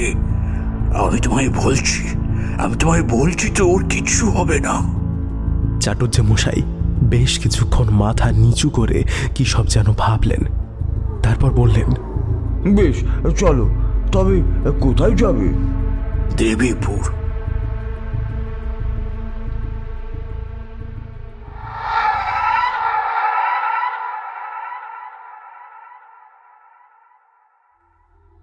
আপনারা শুনছেন স্কেয়ার এলিভেটর। কি শুনতে ভালো লাগছে তো? তাহলে সাবস্ক্রাইবটা করেই ফেলুন, সাথে বেল আইকনটা। শুনতে থাকুন গল্পের পরবর্তী অংশ। ওম কুরুকুলে শ্রী স্বাহা। কুরুকুলে শ্রী স্বাহা। ধূপ ধুনো আর ফুলের মিষ্টি গন্ধে ম ম করছে চারদিক। এটা একটা ছোট্ট পুরনো মন্দির। বাইরের রোদের তেজ প্রচণ্ড, কিন্তু মন্দিরের ভেতরটা অদ্ভুত রকমের ঠান্ডা। এক মুহূর্তে বসলেই গোটা শরীরের সমস্ত রকম ক্লান্তি কোথায় যেন উবে যায়। মনে একটা দারুণ শান্তি এসে ভর করে। সকল চিন্তা দুশ্চিন্তা কোথায় যে হারিয়ে যায় তা বোঝা যায় না। ছোট্ট পুরনো মন্দিরটার ভেতরে একটা ফুট 3 দেবী মূর্তি। না, মূর্তিটা মাটির নয়, কোনো ধাতুর তৈরি। মন্দিরের গর্ভগৃহে বাইরের আলো খুব একটা ঢোকে না বললেই চলে, কিন্তু যেটুকু আলো দেখা যাচ্ছে তাতেই বেশ চকচক করছে দেবী মূর্তিটা। বড় সুন্দর দেবীর রূপ, দেখলেই মন ভরে যায়। দেবীর 4টে হাত, ওনার বসনের এবং অলঙ্কারের রং লাল। দেবী বজ্রাসনে বসে আছেন লাল রঙের একটি পদ্ম ফুলের ওপরে। ওনার বাঁ দিকের তলার হাতে অভয় মুদ্রা আর অন্যটিতে একটি তীর। ওনার ডান দিকের ওপরের হাতে ধনুক এবং অন্যটিতে লাল রঙের পদ্ম। দেবীর পায়ের কাছে যেটা দেখা যাচ্ছে সেটা সম্ভবত কোনো রাক্ষস বা অসুর হবে, ঠিক বোঝা যাচ্ছে না। দেবীর মাথায় পদ্মের ন্যায় মুকুটের ঠিক মাঝে একটি মুখ খোদাই করা, সেটা দেখতে অনেকটা গৌতম বুদ্ধের মতো। দেবীর 3টে চোখ, তৃতীয় নেত্র অর্থাৎ কপালের মাঝের চোখটা বন্ধ, অন্য দুটো খোলা, তবে অতি শান্ত সেই দৃষ্টি। দেবীর মুখে শান্ত স্নিগ্ধ হাসির ছোঁয়া, তার দৈবিক অপূর্ব রূপকে যেন আরও অনেক গুণ করে তুলেছে সেই স্নিগ্ধ হাসি। মূর্তির সামনে জল ভর্তি 2টো ঘটি, কোষাকুষি, ছোট ছোট কয়েকটা থালায় সাজানো নৈবেদ্য। আর এসবের মাঝে মূর্তির একেবারে সামনে একদম সোজা হয়ে টান টান ভাবে বসে আছে একজন ব্যক্তি। সেই গম্ভীর স্বরে মন্ত্র পাঠ করছে। ছোট গর্ভগৃহের ভেতরে সেই ধ্বনি ক্রমাগত প্রতিধ্বনিত হচ্ছে। ব্যক্তির ঊর্ধ্বাঙ্গ উন্মুক্ত, নিম্নাঙ্গে ধুতির মতো করে জড়ানো টকটকে রক্তবস্ত্র। ব্যক্তির মুখ দেখা যাচ্ছে না বটে, তবে সে যে বেশ লম্বা আর তার গায়ের রং যে বেজায় ফর্সা সেটা বেশ দেখা যাচ্ছে। তার মাথার লম্বা ঘন কালো চুল ফর্সা চওড়া পিঠের মাঝ পর্যন্ত এসে ঠেকেছে। পিঠ এতটাই ফর্সা যে সাদা পৈতের গোছাটাও যেন মাঝে মাঝে গাত্রবর্ণের মধ্যে হারিয়ে যাচ্ছে। গর্ভগৃহের ঠিক দরজার কাছে হাত জোর করে বসে আছে আরও 2 জন। সেই 2 জন বৃদ্ধ, দত্তমশাই আর চাটুর্যে মশাই। গতকাল যেমন ঠিক হয়েছিল তেমনই করেছেন ওনারা। আজ সকালেই দেবীপুরের উদ্দেশ্যে রওনা হয়েছিলেন। রাধানাথপুর থেকে দেবীপুরের দূরত্বটা নেহাত কম নয়। রাধানাথপুর থেকে প্রায় 3 ঘন্টার পথ পেরিয়ে খেয়াঘাট, আবার খেয়াঘাট থেকে নৌকায় আরও প্রায় 3 ঘন্টার পথ পেরিয়ে তারপরে এই দেবীপুরের খেয়াঘাট। সেখান থেকে আবার লোকজনকে জিজ্ঞাসা করে তারপরে কিছুক্ষণ আগে সেখানে এসে উপস্থিত হয়েছেন ওনারা। ওনাদের সামনে যে লম্বা চওড়া ব্যক্তি বসে মন্ত্রপাঠ করছে তার কাছেই ওনারা এসেছেন। ওনার নাম আচার্য বিক্রমাচার্য। এই জায়গা আর এই ব্যক্তির কথা দত্তমশাইকে তার এক আত্মীয় বলেছিলেন। এই ব্যক্তির নাকি বিশেষ বেশ কিছু ক্ষমতা রয়েছে। দত্তমশাইয়ের যে আত্মীয় তাকে এই ব্যক্তির কথা বলেছেন, তিনি একবার ওনার অদ্ভুত ক্ষমতা প্রত্যক্ষ করেছিলেন। তবে দত্তমশাই একে আগে কখনো দেখেননি, দেবীপুরেও আসেননি, এই প্রথম এলেন। তিনি শুনেছেন এই ব্যক্তি নাকি কাউকে ফেরায় না, সকলকে সাহায্য করেন। সেই আশাতেই দত্তমশাই এখানে চাটুর্যে মশাইকে নিয়ে এসেছেন। সেই ব্যক্তি এবারে তার মন্ত্রপাঠ শেষ করে উঠে দাঁড়ালো। তারপরে গলার স্বর বেশ চড়িয়ে বলল, জয় মা, মারে সকলকে ভালো রাখিস মা, জয় তারা, জয় মা। আচার্য বিক্রমাচার্য নামের ফর্সা দীর্ঘদেহী পুরুষটি ঘুরে দাঁড়ালো দত্তমশাইয়ের দিকে। তারা এবারে ব্যক্তির মুখটা দেখতে পেল। ব্যক্তির দেহের সাথে মুখটা দারুণ মানানসই। ছোট কপাল, শান্ত কিন্তু দারুণ উজ্জ্বল চোখ। ওই চোখের দৃষ্টিতেই যেন পৃথিবীর সকল শান্তি, সকল শুভ শক্তি প্রতিনিয়ত ঝিলিক দিয়ে উঠছে। ব্যক্তির টিকালো নাকের তলার চওড়া ঘন গোঁফ তার ওপরের ঠোঁটটাকে ঢাকা দিয়েছে। গোঁফের দুপাশের শেষ প্রান্ত গিয়ে মিশেছে ঘন চাপ লম্বা কালো দাড়ির জঙ্গলে। সেই দাড়ি নেমে এসেছে তার বুক পর্যন্ত। গলায় অসংখ্য রুদ্রাক্ষের হার, দুই হাতের বাহুতেও রুদ্রাক্ষ জড়ানো। তার ছোট কপালে লম্বা তেল সিঁদুরের তিলক। দত্তমশাই আর চাটুজ্জে মশাই এবারে উঠে দাঁড়ালেন। তারা এখনো হাত জোর করে আছেন। তাদের সাহায্য প্রার্থীর অসহায় দৃষ্টি তার দিকে স্থির। আচার্য ওদের দিকে তাকিয়ে একবার বলল, আরে আরে কি করছেন আপনারা? মায়ের সামনে এসে আর কারোর সামনে হাত জোর করতে নেই যে। আপনাদের সাহায্য ওই যে আমার মাই করবে, আমি তো নিমিত্ত মাত্র। ওর কাছেই আপনারা প্রার্থনা করুন। আমার মায়ের মন বড়ই দয়ার, ও কাউকে ফেরায় না। দত্তমশাই আর চাটুজ্জে মশাই এবারে বেশ অবাক হলেন আচার্যের কথা শুনে। তারা তো এখনো কিছুই বলেননি, তাহলে আচার্য জানলো কেমন করে যে ওনারা তার কাছে সাহায্য চাইতে এসেছেন? এই ব্যক্তি কি তবে সত্যিই মন পড়তে জানে নাকি? দত্তমশাই মনে মনে ভাবলেন, তার এই আত্মীয় তাকে খুব ভুল কিছু বলেননি। এই ব্যক্তি সত্যিই অদ্ভুত ক্ষমতা রাখেন। ওনারা দুজনে চুপ করে আছেন দেখে আচার্য এবারে অল্প হেসে বলল, চিন্তা নেই, আপনাদের বিপদ শীঘ্রই কাটতে চলেছে। তারপরে মূর্তির সামনে থেকে নৈবেদ্যের থালা থেকে দুটো কালাকাঁদ তুলে ওনাদের হাতে দিয়ে বললেন, নিন, মায়ের প্রসাদ নিন, দেখবেন মন শান্ত হবে। ওনারা প্রসাদ হাতে নিয়ে পরম শ্রদ্ধা ভরে মাথায় ঠেকিয়ে মুখে দিলেন। আর সত্যি কি অদ্ভুত, সাথে সাথে মনে হলো ওনাদের বুকের উপরে এতক্ষণ যে ভারী বোঝাটা চেপেছিল সেটা ধীরে ধীরে সরে যাচ্ছে। গোটা শরীর যেন হালকা হয়ে আসছে। মনের সকল ভয় দুশ্চিন্তা যেন ছুটে পালাচ্ছে। একসময় ওনাদের দুজনেরই মন একেবারে শান্ত হয়ে গেল। আচার্য এবারে ওনাদের পাশেই একটা টালির চালের মাটির বাড়িতে নিয়ে গিয়ে মাটির দাওয়ায় মাদুর পেতে বসতে বলে বাড়ির ভেতরে চলে গেল।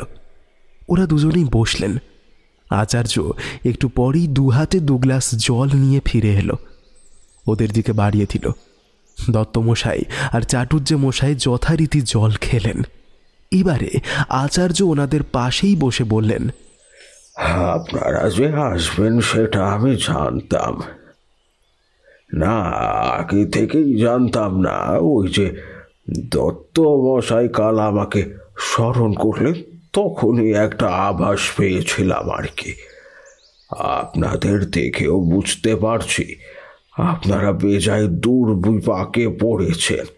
ব্যাপারটাও অল্প অল্প আন্দাজ করেছি, তবে আপনাদের মুখ থেকে সবটা শুনলেই বোধ করি ভালো হবে। বলুন, আপনারা বলুন, আমি শুনছি। দত্তমশাই আর চাটুজ্জে মশাই আরও কিছুটা অবাক হলেন, তবে সেই বিষয়ে কথা না বাড়িয়ে ওনাদের সমস্যার কথাই বলতে শুরু করলেন। লক্ষ্মীর হঠাৎ করে হারিয়ে যাওয়া থেকে শুরু করে সরস্বতীর হঠাৎ করে গান গাওয়া, যতটা তারা জানতেন সবটাই বললেন। কথা বলতে বলতে 2 প্রবীণেরই চোখে জল এলো।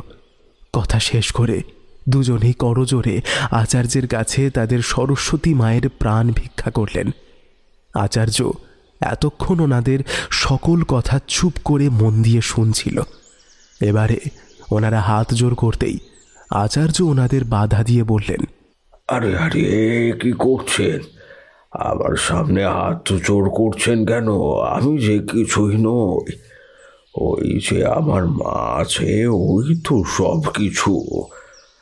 আপনারা কোনো চিন্তা করবেন না, আমি যাব আপনাদের সাথে। আপনারা যা বলবেন সেসব শুনে আমি কিছুটা আন্দাজ করতে পারছি, তবে পুরোটা ওখানে না গেলে পরিষ্কার হবে বলে মনে হচ্ছে না। চাটুজ্জে মশাই তড়িঘড়ি বললেন, কবে যাবেন আচার্য মশাই? আচার্য ওনার দিকে তাকিয়ে শান্ত স্বরে বলল, হ্যাঁ, আজই যাবো চাটুর্যে মশাই, আজই। ওর যে বড় কষ্ট, তাই তো যেতে পারেনি। ওকে যে মুক্তি দিতেই হবে, ওর কষ্ট থেকে ওকে মুক্তি দিতেই হবে। চলুন, দুটো দানা মুখে দিয়ে একটু পরেই আমরা বেরিয়ে পড়ি। হ্যাঁ, আশা করছি ওই রাতের মধ্যে আপনাদের ওখানে পৌঁছতে পারবো। আর বেশি দেরি করা ঠিক হবে না, নইলে অনর্থ হয়ে যাবে যে। ওর ক্রোধের আগুনে তখন সবাই জ্বলে পুড়ে মরবে।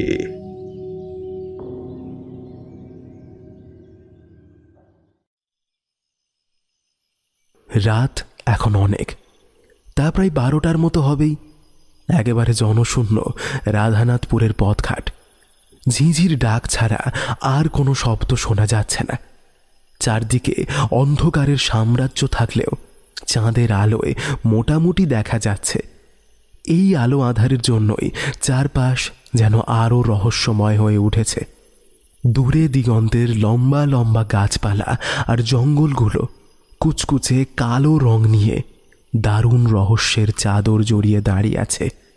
অনেক দূরে শিয়ালের দল থেকে থেকে কোরাস করে উঠছে।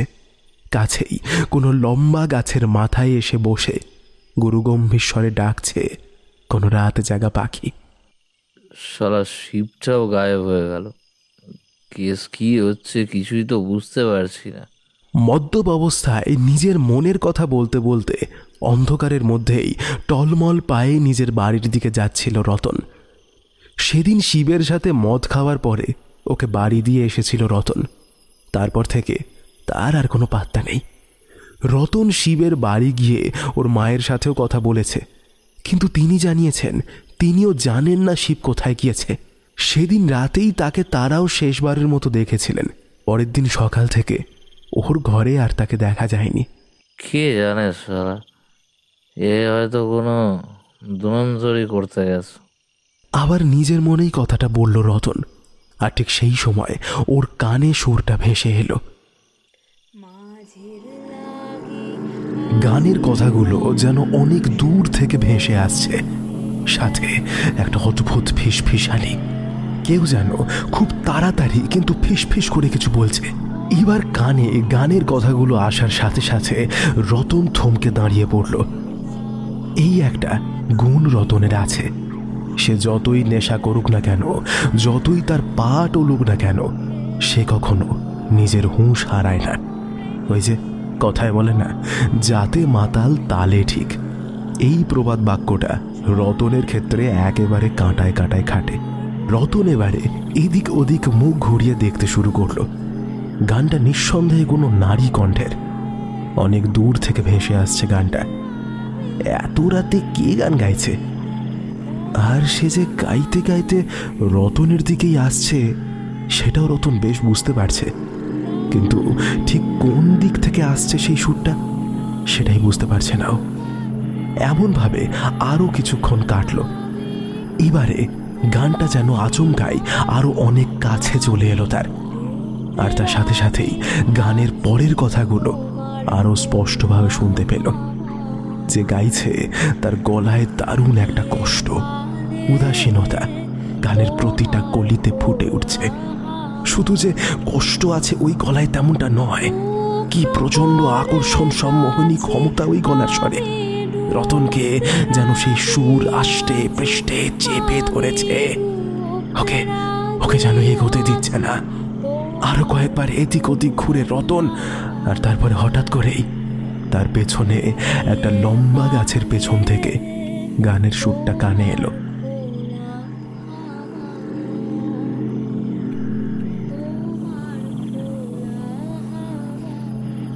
আর এর সাথেই অদ্ভুতভাবেই ওর চারপাশের হাওয়ার গতি অনেকাংশে বেড়ে উঠল। এই বাতাস কিন্তু ঠিক স্বাভাবিক নয়, কেমন যেন ভারী ভারী আর প্রচন্ড ঠান্ডা। লম্বা গাছটাও চিনতে রতনের কোনো সমস্যা হচ্ছে না। ওটা দত্তদিঘির পাশের কৃষ্ণচূড়া গাছটা।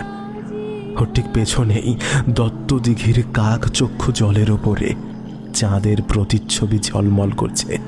আর গাছটার মোটা গুঁড়িটার ঠিক পেছন থেকে হিল হিল সাপের মতো উঠছে বেশ লম্বা একটা সাদা লাল পেরে শাড়ির আঁচল।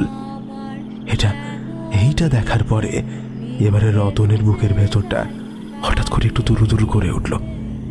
গানের সুর কিন্তু একটুকুও কমেনি, বরং চড়েছে বেশ কিছুটা। রতনের পা দুটো যেন মাটির সাথে জমে গেছে, এতটুকুও নড়তে পারছে না। সেই নারী মূর্তি এবারে ধীরে ধীরে কৃষ্ণচূড়ার মোটা গুড়ির পেছন থেকে বেরিয়ে এলো। চাঁদের আলোয় তার রূপ একেবারে স্পষ্ট।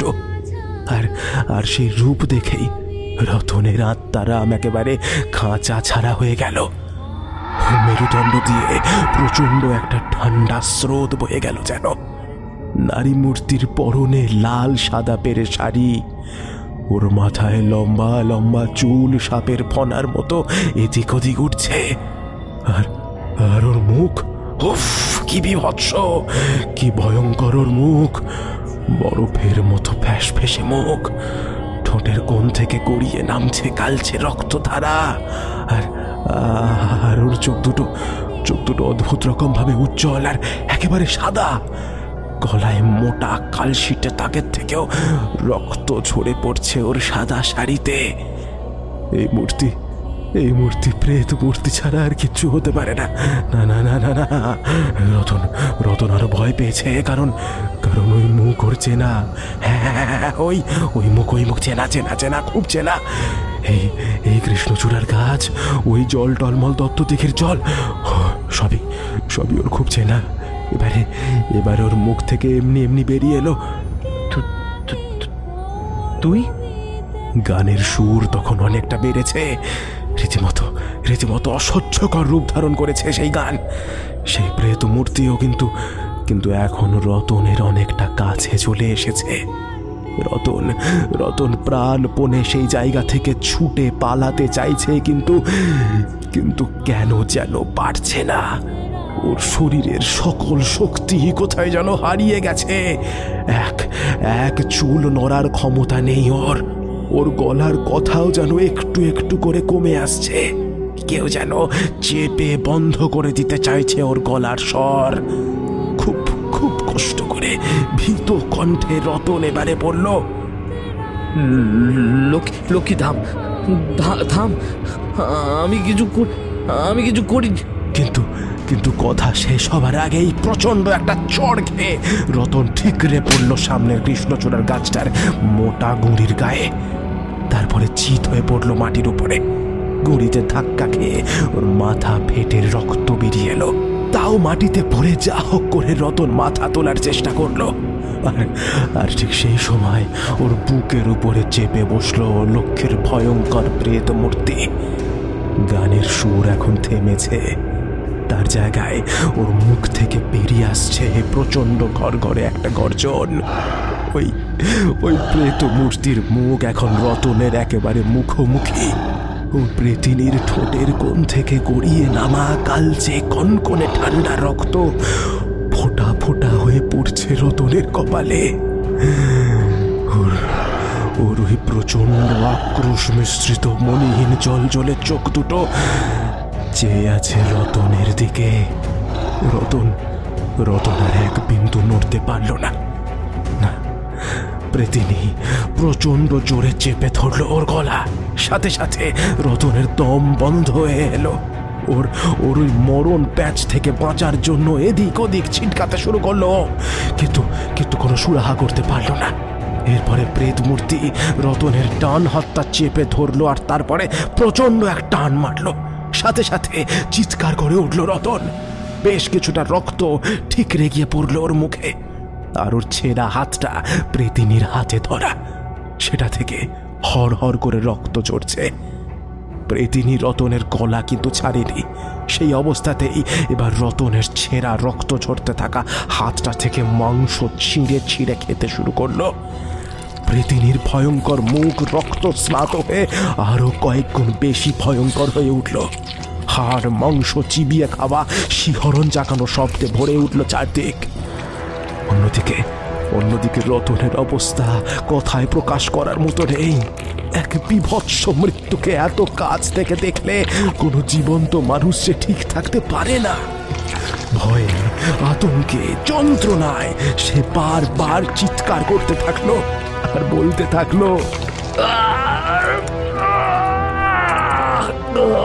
লোকে আমায় তুই ছেড়ে দে, আমি তো কিছু করিনি।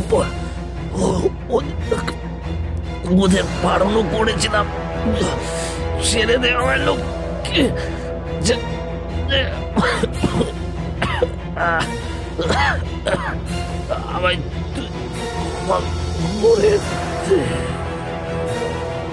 শিব আর অজয়ের সাথে যে কি হয়েছে সেটা বুঝতে রতনের কোনো সমস্যাই হচ্ছে না। এই বিভৎস প্রেতের হাতে গিয়েছে ওদের প্রাণ, ওদের কৃতকর্মের ফল ওরা পেয়েছে। আর এবারে রতনের পালা। হ্যাঁ, এবার তার পালা। একটু বাদে রতনের ছেঁড়া হাতটা খাওয়া শেষ হলে প্রেতিনী রতনের আর একটা হাত চেপে ধরলো, সেটাও এক টানে ছিঁড়ে নিল সে। আবারও চিৎকার করে উঠল রতন। ওর চোখের দৃষ্টি এবারে ঝাপসা হয়ে এলো। ওর ছটকানিও প্রায় শেষ। ওর বুকের ধুকপুকানি তখন প্রায় থেমে এসেছে। ঠিক তখনই একটা অদ্ভুত ঘটনা ঘটল। আকাশ বাতাস চারদিক কাঁপিয়ে রাতের নিস্তব্ধতা খান খান করে এবারে শোনা গেল প্রচন্ড একটা চিৎকার। না, কোনো মানুষের বা জীবিত কোনো জন্তুর চিৎকার এটা নয়। চিৎকারটা এলো ওই প্রেতিনীর গলা থেকে।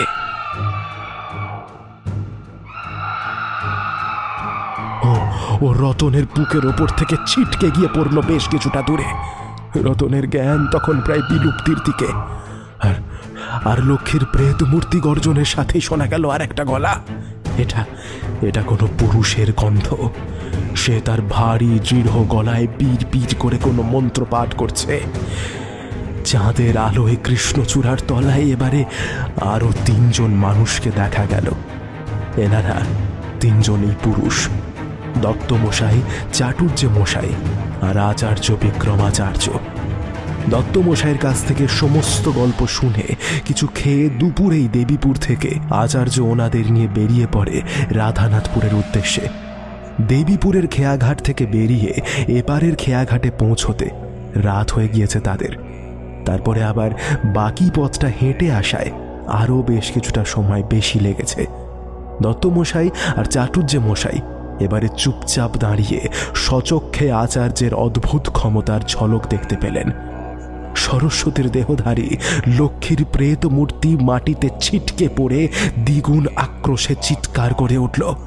তারপরে আবার তেড়ে এলো রতনের দিকে, কিন্তু তার নাগাল পাওয়ার আগেই আবার ছিটকে পড়ল কিছুটা দূরে। প্রচণ্ড গর্জন করে উঠল। এদিকে আচার্য কিন্তু একই রকম শান্ত। সে দৃঢ়ভাবে মন্ত্র পড়ে চলেছে। এবারে সে নিজের ডান হাতের তর্জনী সামনে প্রেত মূর্তির দিকে তুলে ধরল। সাথে সাথে তাকে গোল করে ঘিরে আগুনের একটা বলয় জাগরিত হলো।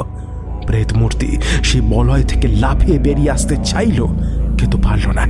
ফলত আরো চিৎকার করে উঠল সে, বলল, আমায় ছেড়ে দে তোরা, ওকে না মারলে আমার শান্তি নেই, ওকে আমি মারবই, ছেড়ে দে আমাকে, নইলে তোরাও মরবি, ছাড় আমাকে। এবারে আচার্যের কথা শোনা গেল। তার গলা এখন নরম। সে বলল, শান্ত হ মা, তুই শান্ত হ, আজই তোর মুক্তি হবে। আমি জানি রে মা, তোর যে বড় জ্বালা। অন্যদিকে প্রেতিনী কিন্তু তার চিৎকার থামায়নি। সে বারবার ওই বলয় ভেঙে বেরিয়ে আসতে চাইছে, কিন্তু পারছে না। ছিটকে গিয়ে প্রতিবারই বলয়ের ভেতরে ঢুকছে। দত্তমশাই আর চাটুর্য মশাই ভীত হতভম্ব চোখে দূরে দাঁড়িয়ে সবটা দেখছেন। আচার্য এবার ওর কাঁধের ঝোলার ভেতর থেকে একটা কোদাল বের করে আনলো। দত্তমশাইরা এই ব্যাপারটা লক্ষ্য করেছিলেন। বাড়ি থেকে বেরোনোর সময় আচার্য এই কোদালটা তার সাথে নিয়েছিল।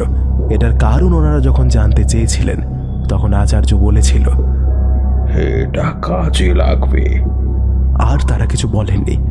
এবারে ওনারা দেখলেন আচার্য কোদালটা নিয়ে সোজা এগিয়ে গেল কৃষ্ণচূড়া গাছটার গোড়ার কাছে। তারপরে মাটি খুঁড়তে শুরু করলো। আশ্চর্য রকম গতিতে কাজ করতে পারেন আচার্য। কিছুক্ষণের মধ্যেই গাছের গোড়ার কাছে প্রায় এক মানুষ সমান গর্ত খুঁড়ে ফেলল সে। আর তারপরে মাটির ভেতর থেকে তুলে আনলো একটা আধ পচা মৃতদেহ। না, তার চোখ মুখ কিছুই বোঝা যাচ্ছে না, তবে সেই মৃতদেহের পরনের লাল পেরে সাদা শাড়িটা আর মাথার লম্বা ঘন চুল এখনো বেশ বোঝা যাচ্ছে। চাটুর্যে মশাই এবারে হাহুতাশ করে উঠলেন। তার চিনতে কোনো ভুল হয়নি, ওই মৃতদেহ তার লক্ষ্মী মায়ের।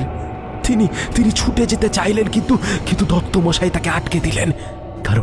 কারণ আচার্য এখানে আসার আগে বারবার বলেছে, চোখের সামনে যাই দেখুন, আমি না বলা পর্যন্ত নিজের জায়গা থেকে নড়বেন না, কেমন? এরপরে আচার্য কৃষ্ণচূড়ার ঠিক নিচে আরো একটা জায়গায় মাটি খুঁড়ল। আরো দুটো দেহ বেরোলো সেখান থেকে। তার মধ্যে একটার মুন্ড নেই।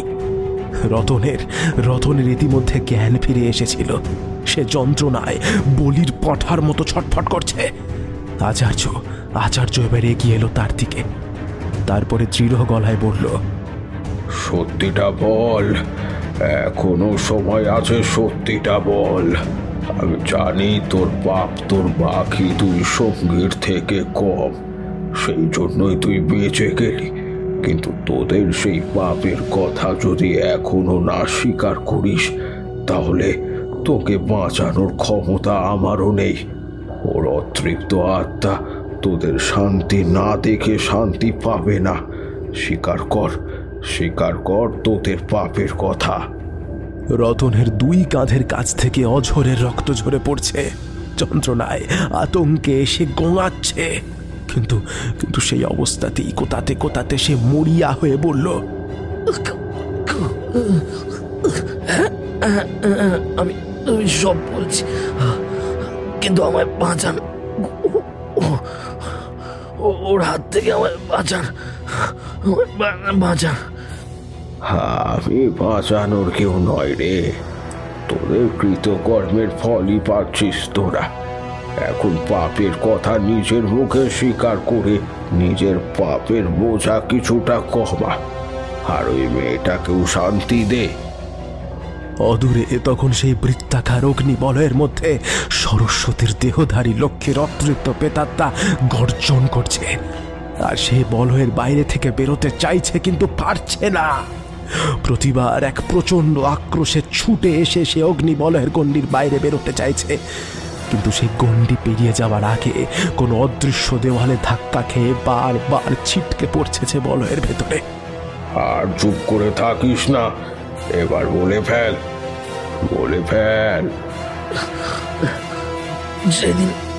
সেদিন ছিল দোল।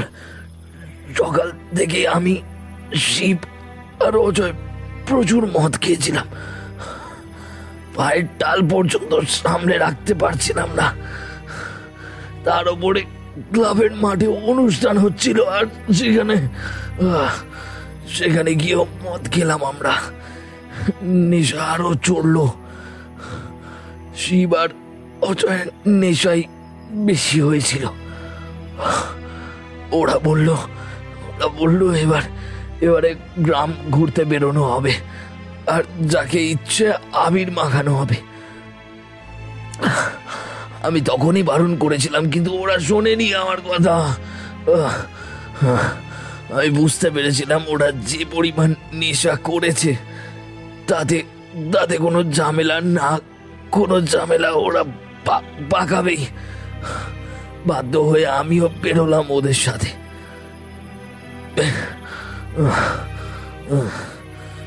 বেশ অনেকক্ষণ গ্রাম ঘোরার পরে তখন সন্ধে হয়ে এসেছে। আমরা দত্ত দিঘির পাশ দিয়ে ফিরছিলাম, আর তখনই লক্ষ্মীর গান আমাদের কানে এলো। লক্ষ্মী আমাদের থেকে কিছুটা আগে গান গাইতে গাইতে এগোচ্ছিল। শিব আর অজয় লক্ষ্মীকে দেখে যেন কেঁপে উঠল। আমি ওদের অনেক করে আটকাতে চেয়েছিলাম, কিন্তু আমার কোনো কথা শোনেনি।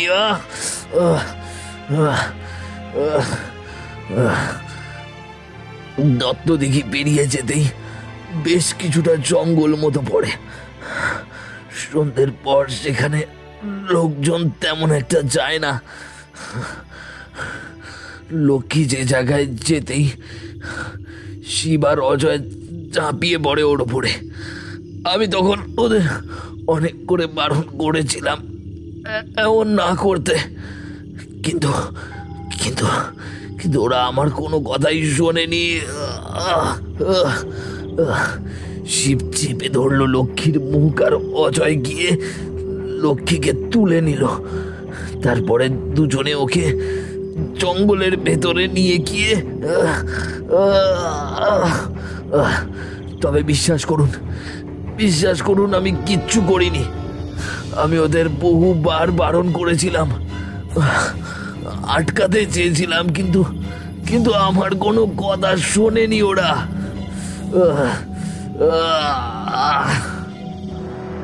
অন্যায় যে করে আর অন্যায় যে সহে, তবে ঘৃণা তারে যেন তৃণ সমদাহে। তুই পাপ না করলেও সেই পাপ সমর্থন করেছিলিস। তুই সমান দোষী, কিন্তু নিজের পাপের কথা নিজ মুখে স্বীকার করেছিস তুই। আর তোর মধ্যে অনুশোচনারও উদ্ভব ঘটেছে। নিজের ভুলের উপলব্ধি করাই হচ্ছে সবচেয়ে বড় প্রায়শ্চিত্ত। তোর পাপ তবু কিছুটা ঘুরছিল। দত্তমশাইয়ের রতন আর আচার্যের কথাগুলো একেবারে বেহুঁশ হয়ে শুনছিলেন। তার পাশে দাঁড়িয়ে থাকা চাটুজ্জে মশাইয়ের দিকে তার খেয়াল ছিল না। আর সেই কারণেই আরও একটা ঘটনা এবার ঘটল। চাটুজ্জে মশাই এর মধ্যে নিজেকে আর রুখতে না পেরে দত্ত মশাইয়ের পাশ থেকে ছুটে চলে যান কৃষ্ণচূড়ার তলায়। তারপরে লক্ষ্মীর পচা অর্ধগলিত মৃতদেহের ওপরে প্রায় আছড়ে পড়ে বুক ফেটে কান্নায় ভেঙে পড়লেন। আর সে শব্দ শুনে দত্ত মশাই আর আচার্য তাকালো সেই দিকে। আচার্যের সাথে সাথে বলে উঠলেন, হে কি চাটুজ্জে মশাই, আপনি কি করলেন? কিন্তু ততক্ষণে যা হবার হয়ে গিয়েছে। অগ্নিবলয়ের আগুন কমতে কমতে একেবারে নিভে গেছে। আর সরস্বতীর দেহধারী লক্ষ্মীর তীব্র প্রতিহিংসা পরায়ণ বিভৎস প্রেত মূর্তি দ্বিগুণ আক্রোশে প্রচণ্ড গর্জন করে তড়িৎ গতিতে ছুটে এলো আচার্যের কাছে। তারপরে আচার্যকে কিছু করতে না দিয়ে তাকে প্রচণ্ড জোরে একটা ধাক্কা দিয়ে ছিটকে দিল বেশ কিছুটা দূরে। আর তার সাথে সাথে প্রেত মূর্তি মাটিতে বসে থাকা রতনের চুলের মুঠিটা চেপে ধরল। রতন চিৎকার করে উঠল, না না না না। প্রেতিনী আর বিন্দু মাত্র সময় নষ্ট না করে প্রচন্ড হ্যাচকা টানে ছিঁড়ে তুলে নিল রতনের মাথাটা। বলবলিয়ে রক্ত বেরিয়ে এলো রতনের মুন্ডহীন দেহটা থেকে। সেটা মাটিতে পড়ে কয়েকবার কেঁপে চিরতরে থেমে গেল। আর প্রেতিনী তার হাতে ধরার রতনের রক্ত ঝরতে থাকা ছেঁড়া মাথাটা থেকে বুভুক্ষুর মতো রক্ত পান করতে লাগলো। তারপরে রতনের মুখটায় প্রচন্ড এক কামড় বসালো। সশব্দে চিবিয়ে কড়মড় করে খেতে লাগলো রতনের মাথাটা।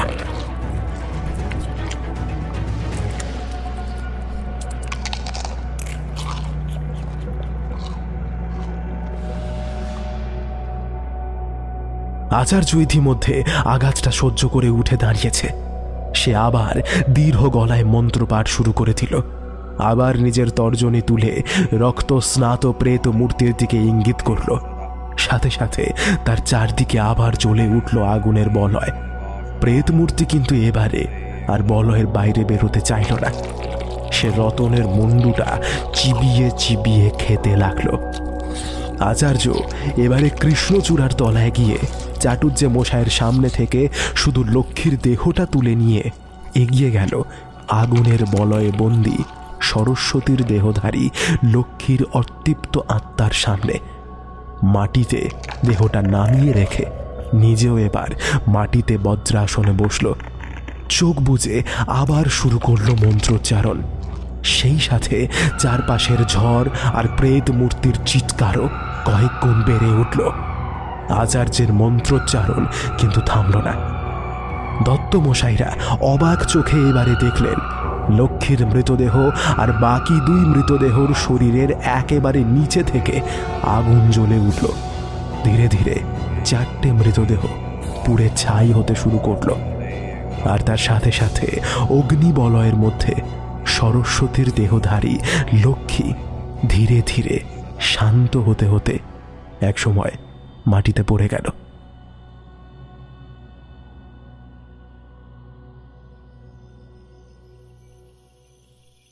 আরো কিছুক্ষণ পরে আচার্য চোখ খুলল, করজোরে অদৃশ্য কোনো শক্তির উদ্দেশ্যে বলল, মারে, ও যে তোরই সন্তান, ওকে তুই শান্তি দে মা, ওকে তুই শান্তি দে।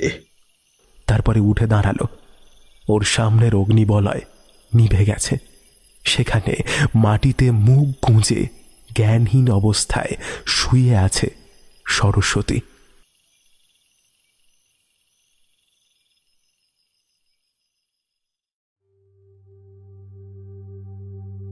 সেই বিভৎস গায়ে কাঁটা দেওয়া ঘটনার পরে আজ কেটে গেছে প্রায় 1.5 বছর। সরস্বতী এখন সম্পূর্ণ স্বাভাবিক। আগের মতোই এদিক ওদিক ছুটে বেড়ায়। ওর ঠোঁটের কোণের পরিচিত হাসিটাও ফিরে এসেছে। দিদির হারিয়ে যাওয়াটা ও এখন মেনে নিয়েছে। আসলে এটাই তো মানুষের জীবন, কারোর জন্য যে সময় থেমে থাকে না। দত্তমশাই আর চাটুর্যে মশাইও ব্যাপারটা রেশ এই সময়ের মধ্যে অনেকটাই কাটিয়ে উঠেছেন। তবে দত্তদিঘির পাশে কৃষ্ণচূড়াটার তলায় গিয়ে দাঁড়ালে এখনও ওনাদের শরীরে কাঁটা দেয়। বুকের ভেতরটা প্রচণ্ড রকমের ভারী হয়ে আসে। 2 চোখ জলে ভরে ওঠে। এই কৃষ্ণচূড়ার তলাতেই তো তার জীবনের শেষ আর সেই ভয়ঙ্কর ঘটনার শুরু। আচার্য সেদিন রাত্রেই দত্তমশাই আর চাটুর্যে মশাইয়ের হাজার অনুরোধের পরেও চলে যাবার আগে ওনাদের লক্ষ্মীর অন্তিম পরিণতির কথা জানিয়ে গিয়েছিল। বলে গিয়েছিল, সে তার প্রতিশোধ পূরণ করে গিয়েছে। পাপের ধ্বংস অনিবার্য। কৃতকর্মের ফল আমাদের সকলকে এ জীবনেই নিয়ে যেতে হবে। লক্ষ্মীর আত্মা তৃপ্তি লাভ করেছে, সে এখন মুক্ত। দত্তমশাই আর চাটুর্যে মশাই এখন রোজ সকালে আর বিকালে এখানে এসে চুপ করে চোখ বুজে বসে থাকেন। এই যেমন এখন বসে আছেন ওনারা। দত্তদিঘির কালো জলে দিন শেষের সূর্যের লাল প্রতিচ্ছবি এসে পড়েছে। চারদিক একেবারে শান্ত। এমন সময় এখানে এসে চোখ বুজে বসে থাকলে 2 প্রবীণের মনে হয় তাদের লক্ষ্মী মা এই কৃষ্ণচূড়ার তলায় বসে তাদের গান শোনায়। সেই গানের সুর যে কি অসাধারণ তা তারা কখনো বলে প্রকাশ করতে পারবেন না, আর কারোর কাছে প্রকাশ করতেও চান না। ঠিক এখন যেমনটা শুনতে পাচ্ছেন ওনারা।